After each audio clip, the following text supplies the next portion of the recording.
Guys, we all witnessed one of the greatest fighters to ever exist on this planet make his comeback to professional boxing, and it's honestly left me speechless. Watching the event live was unreal. You could feel his Filipino aura seeping through your screen. Whether you're watching it at a club or on an illegal streaming site, watching Manny Pacquiao fight live is definitely a unique experience, to say the least. From the moment Manny walked out to the ring, you could see and hear the amount of love and respect this guy was getting from the crowd. Something to note was Manny Pacquiao was challenging for the 147 WBC World Championship belt, and despite being the challenger, he still walked out second to Mario Barrios. For those who don't know, usually the challenger for the world title walks out first and the champ walks out second. But in this case, Manny said, "Lick my Filipino asshole. I am the one and only Manny Pacquiao," to which everyone said, "Hell yeah, you are, champ."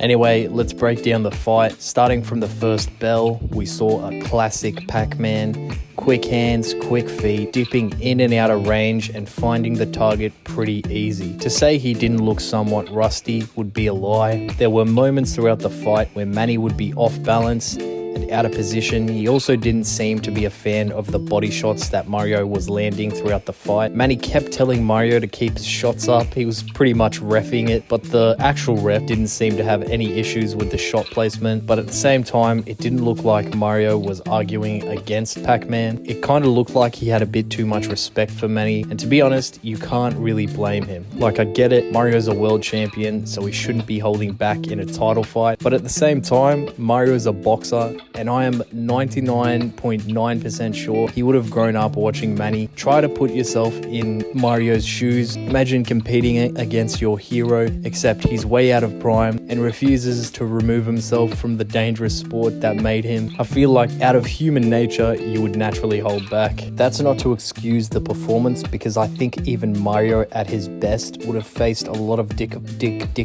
difficulties against the Pac-Man we had that night. I guess you could say Manny stole most of the early rounds, with the middle rounds being a little bit more competitive. Mario picked up the pace in the later rounds, landing way more clean shots to Manny's head and also backing up Manny, but that didn't change Manny's intensity, as he still came forward with no problems.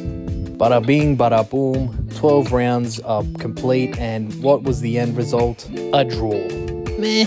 Not mad at that, to be honest. In the post-fight interview, Manny said he still wants to fight, and from my point of view, I just care for the man. He's definitely someone I admire a lot. In saying that, I really don't want to see him get in the ring again, unless it's against Mayweather. There was news before the fight that Floyd was watching the fight to potentially set up a rematch against Manny, and I also saw that they were in talks, apparently. Now this, my friends, is something I would love to see. Two GOATs of the sport who's had a long-awaited rematch. Even though they've both technically been retired from professional boxing, they've still been active, having many exhibitions in the past couple of years, and these guys are elite. Like literally the elite of the elite, with tons of backstory, so it wouldn't take much to sell this fight. It also evens out the playing field a lot, being that these guys are similar in age with a similar amount of experience and aura levels as well. So high it makes every man get tingles in their gooch. Guys, who's with me? Manny vs Floyd 2 is the fight to make. Share this video with your uni professor, play this at a funeral, and get the word out. Also, most importantly, subscribe